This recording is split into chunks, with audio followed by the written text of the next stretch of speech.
What's up, guys, and welcome to Let Me Clear My Throat AFC East Breakdown Edition, NFL football. We been watching the preseason and gearing up for for this football season. We got fantasy football drafts going on. It's an exciting time as we get ready to enjoy these games. We've been breaking down NFC East. If you've been watching, following some of our posts, uh, NFC East, we did the NFC North with Greg, Rufus, and GR Productions. So shout out to him. Big thanks to him for tagging along with uh, breaking those two divisions, NFC East and NFC North. And we're looking forward to doing the NFC South and the West shortly or coming up later this week. But tonight we're going to focus on the AFC, specifically the AFC East division with the Buffalo Bills, the Miami Dolphins, and the New England Patriots and the Buffalo Bills. So, just responding to a couple of questions that have come across regarding this division. It's a very highly competitive division, in my opinion. I think it's going to shock a lot of people. It's going to be. It's also an entertaining division too. There's a lot of storylines, a lot of new faces, some new coaches, and we got the MVP in there uh, with Josh Allen, and we got some young quarterbacks that are trying to make a name for themselves within this division. So there's a lot to like about this division. I think it's going to be very competitive. So let's dive into the AFC East, answer a few questions, and also tackle some fantasy football lineups as well. So first is New England. First question that I've got is New England a playoff team? And can uh, do they have enough weapons around Drake May to make his job easier this year? I believe that uh, New England can be a playoff team, but it begins and ends with Drake May. If he and Stephon Diggs can connect and build chemistry, and they get the running game going, specifically with rookie Trevion Henderson, who I think will break out sleeper as a rookie. I think they can compete for a playoff spot or be in the conversation for a playoff spot. Uh, Another name to look out for with New England would be this kid named Eflin Chisholm. He's a slot receiver. He's had a really good preseason, and he reminds a lot of people of Julian Edelman, Wes Walker type of players, a slot receiver that much just catches those slants, short, quick passes, what I call design runs. But he could be a difference maker also for the New England offense, and I think there'll be a challenge to some defenses and be in the mix for the playoffs. So, yes, I do believe that New England can be a playoff team if all those things, the offense and their defense improves. Also, I think they have a pretty solid defense. They got a couple of pieces in there that they may be able to do something. But offensively, I think if Drake May can continue to improve, I think they can be a playoff team. Next question in this division I've gotten is Justin Fields and Coach Glenn. It said, how do we see the Justin Fields and Coach Glenn? How do you see the Jets playing this year? And what do you do? What do I think the style of play will be offensively and defensively? Um, I think the Jets will be a run-heavy team. I think Brees Hall will have a high volume of carries, and they'll run a lot of run pass option and look to control the clock on offense and just be efficient running the ball, um, throwing short passes, just trying to control the clock, slow the game down, muddy the game up. Defensively, I think they'll be solid as they always been. And I mean, the problem never has really been their defense, which made the Glenn hire kind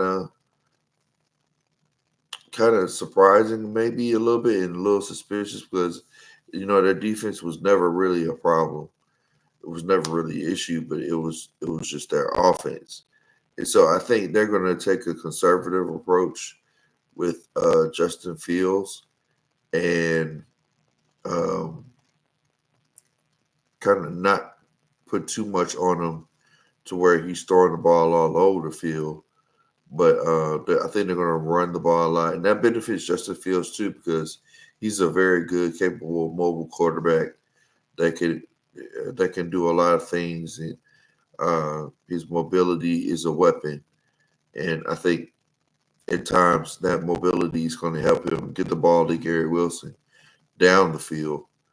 But that's what I think they're going to be offensively and defensively. The Jets. I think they're the best defense inside the AFC East. Next question is that I've gotten is this a make or break year for Justin Fields?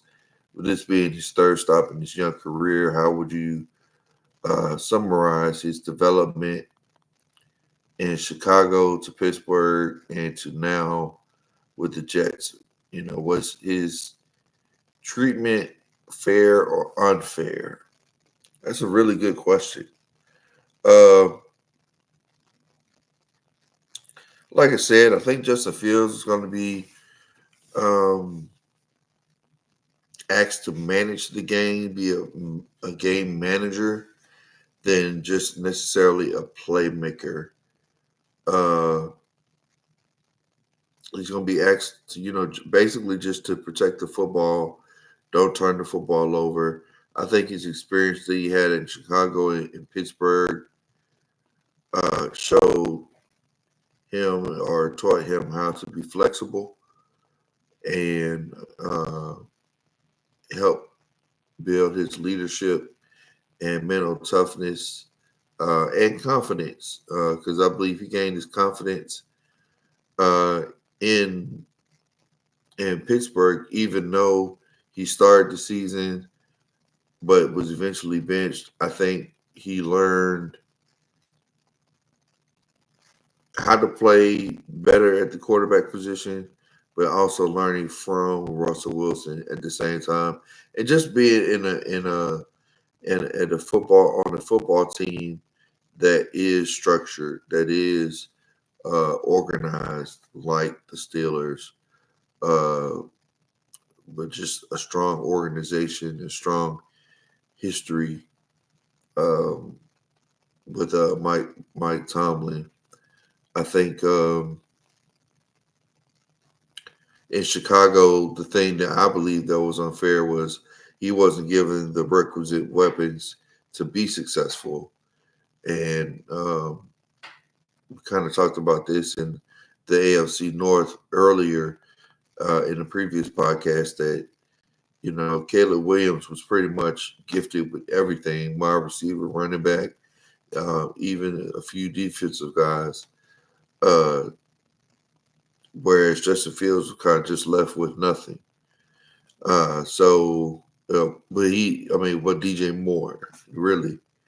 So I think uh, Justin Fields learned from both experiences, and I think he's going to be a stronger quarterback and a stronger leader for the Jets. Uh, and as long as he finds a way to get the ball to Gary Wilson and they hand the ball to Brees Hall, I think um, Justin Fields and the Jets are going to be perfectly fine. All right, we got a Josh Allen question. All right, this question is Josh Allen having won the MVP. Uh, is the pressure on him or is it on the coach and the defense to step up? Josh Allen had a great year last year, and some would even suggest that Lamar Jackson had a better year, but Josh Allen, um, they pretty much gave it to Josh Allen.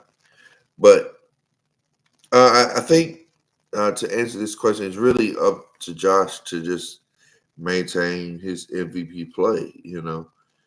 His ability to run the ball, throw the ball, uh, allowed him to win the MVP. But I think the pressure really is on the coach and the defense to get stops against the high power teams like the Chiefs, high power offenses like the Chiefs, Baltimore, and Houston. So that's what I think the pressure is on. So yeah, I would say the pressure is on Josh Allen to maintain his MVP play, but I think it's really on Doug McDermott and the staff to improve the defense. All right, we got a Miami question. Miami has developed a solid reputation of beating bad teams but losing to teams with winning percentages and losing to teams with winning percentages above 500. Is Coach Mike McDonald on the hot seat this year? And if Tua gets hurt, should they move on from him? I believe Mike McDonald is on the hot seat. He's got to win this year. He's got to win this year. Their wins have been streaky. They get on a win streak, but then they quickly get on a losing streak as soon as adversity comes or there's an injury. So they got to find a way to nip that in the bud and stop that. Uh, they got to be able to win games in cold weather. So it's a running joke. They do well in warm weather, but when it's cold, when you have to travel to New England or when you got to travel to Buffalo, or when you're playing in the rain or when you're playing in the snow, you got to be able to win those games. And Miami, I don't know if they're built to win those games, but they're going to have to if Mike McDonald's going to keep his job. Uh, they're going to have to break that streak.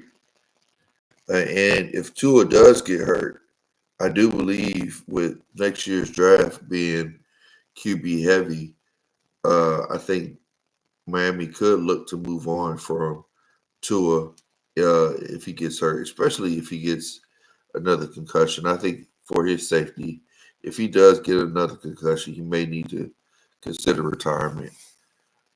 Hate to see that, hate to say that, but if Tua gets hurt and they just have a losing season, I think Mike McDonald is going to lose his job, and I think they may draft a quarterback or just replace Tua altogether. All right, we got a Tyreek Hill question. Is it what do you make of the distraction of Tyreek Hill and his commitment to Miami? So this comes from Tyreek pretty much saying he's done with Miami, and he kind of backtracked on that statement. But I think, to me, the only way that Tyreek Hill can really show his commitment is just through his actions, through his play, on the field and off the field in practice, just being a leader. This year, he's got a.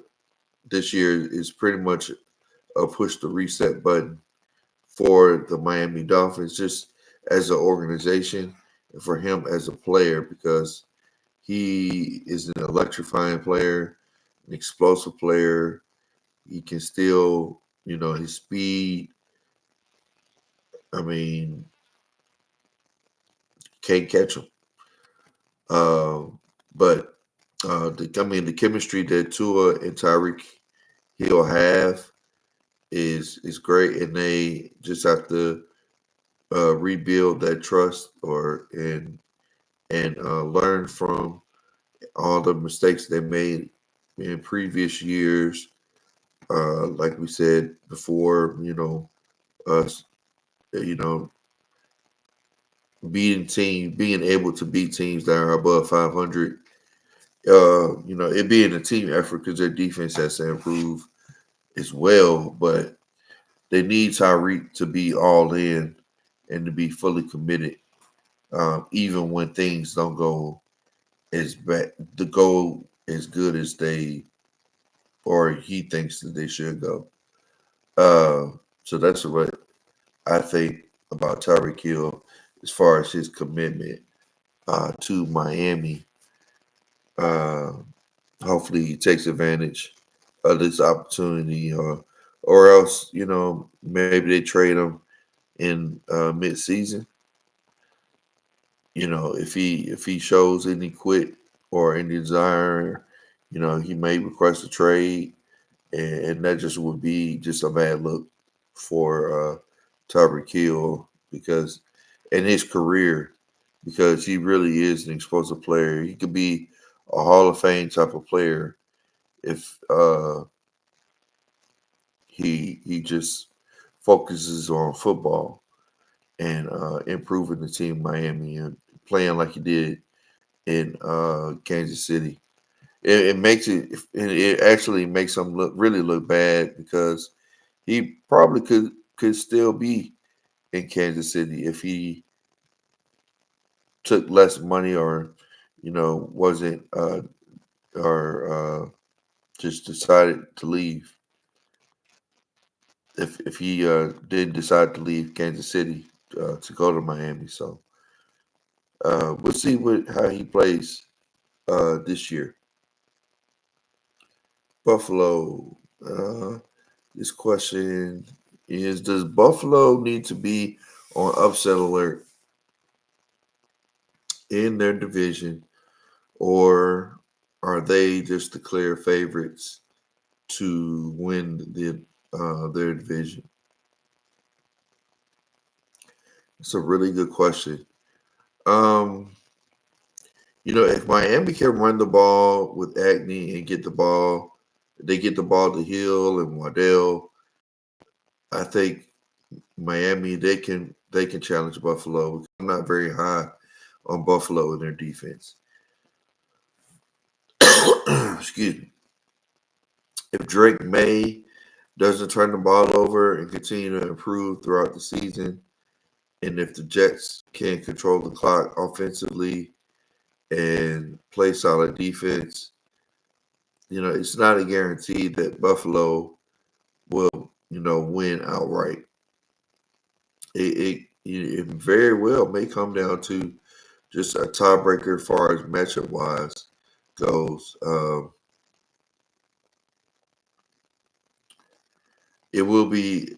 I believe Buffalo will be challenged in this division, and it's not out of the question that they'll get some bad losses. They've done it before. One thing about division teams, they know you more than any other team.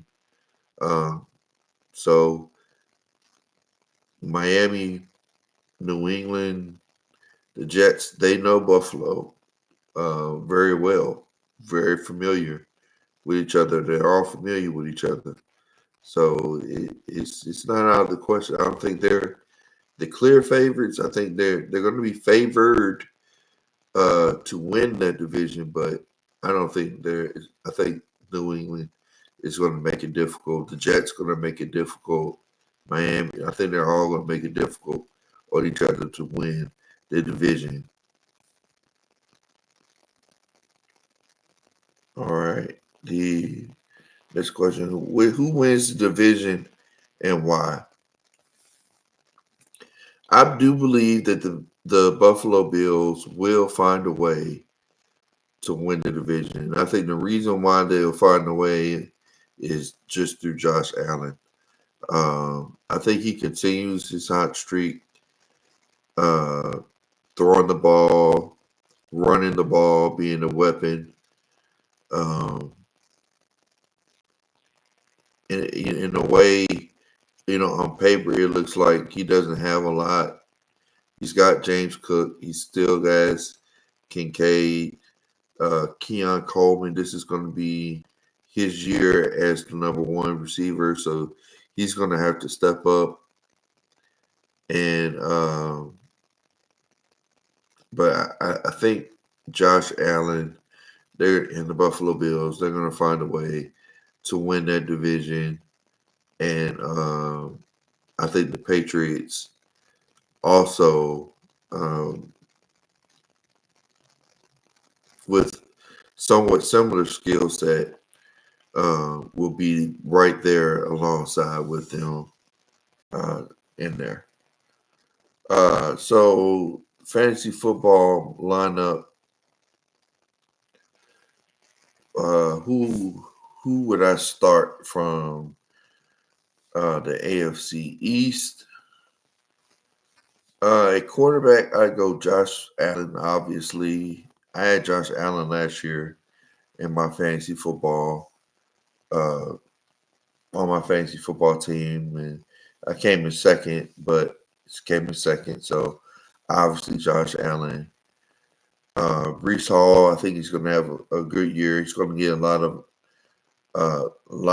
of opportunities to run the ball, a lot of carries, and he can catch in the backfield. Also, he's definitely a three down back. Uh, James Cook, I had James Cook also in one of my fantasy football league teams, and I mean it's either James Cook is going to run the ball or it's going to be Josh Allen running the ball in. So you can't go wrong with either in your fantasy football lineup in regards to touchdowns. They're almost a guaranteed touchdown between the two of them for sure. I got Garrett Wilson in there. I think if Justin Fields is able to get him the ball early and they get him on like short throws, move him around the field through slot, you know, maybe put him out wide for a deep ball every now and then. I'd throw Gary Wilson in the lineup. Stephon Diggs, if he can stay healthy, I think he can be a factor in there too. With Drake May, if they continue to build chemistry. Tyreek Hill, can't forget him. He's the most electrifying receiver. Speed, athleticism, quickness. He has all the talent and capability to be one of the top receivers again this year. Right beneath Justin Jefferson and Jamar Chase, of course. Uh, I think Tyreek Hill has those capabilities to put up some big numbers. Flex running back Acne from Miami at tight end, Kincaid from Buffalo, and from Buffalo also the kicker Tyler Bass. I think they're going to score a lot of points in Buffalo. So Tyler Bass I will have as my kicker, and then defensively I will go with the Jets. Pretty much they got an all-pro at every position in all three levels, and I think they're going to be solid this year. And I think they're going to upset a lot of teams and win a lot of games where their defense and again with just controlling the clock. And I think the Jets have a lot to build off of uh, this year. Although I think um, they may finish last because I just don't think that the Jets have enough. Uh, their offense will not evolve to them throwing the ball a lot. You know, if they get behind early or if their defense doesn't play as well, I don't have a lot of confidence in the Jets winning a lot of games. But if they get the ball to Brees Hall, running the ball well, and Gary Wilson catching the ball, getting him early, getting him involved early, short passes, catch passes in the middle of the field, I think they'll be all right. Sleepers, Travion Henderson, the rookie from New England. I think he could be a breakout star right behind Stevenson. I think Stevenson might be a goal line back. So when we're talking about fantasy football, you know, they may split carries, and you just never know. You know, one week it may be Travion Henderson, and that might last 2 or 3 weeks, and then it may be Stevenson who pretty much dominates the carries for a period of time. So, but Stevenson Henderson, from the highlights that I've seen, is the home run hitter, and so it'll be interesting to see how they split the carries in New England. Keon Coleman, again, you know, this is his opportunity. Hopefully, he can be that breakout star, be that number one receiver that they need after New England has pretty much moved on from Amari Cooper, who I thought was a big help to them. I'm kind of surprised Amari Cooper is still not signed with anybody as a wide receiver. He's still got a lot left in the tank. I have to double check to see if he actually is signed or not. But Keon Coleman, it's all on you. Uh, he has an opportunity to do some things over in Buffalo. So hopefully we'll see him improve from last year. But that is pretty much all the questions that I have gotten in regards to the AFC East. And that's just my breakdown of the AFC East division and the players you should look at for fantasy football purposes within that division. Uh, like, comment, subscribe to let me clear my throat. Look forward to posting again on tomorrow or in the coming days with the NFC South. Uh, uh, don't forget to check out GR Productions with Greg Rufus, what he's got going on with his posts. He's broken down a couple of AFC teams as well, so you can check him out also. But again, please like, subscribe, comment to my podcast. I'm your host, Mike.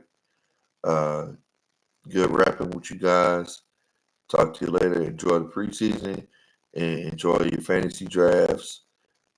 If um, you have any fantasy football questions, I do not mind answering those questions that you may be considering. You can find me on Facebook and you can message me that way, or just leave it in the comments as I have also did a fantasy football post on yesterday, but you can find me on Mike as well on Facebook. Uh, with that being said, Y'all have a good night. Peace out. This is again the breakdown of the AFC East.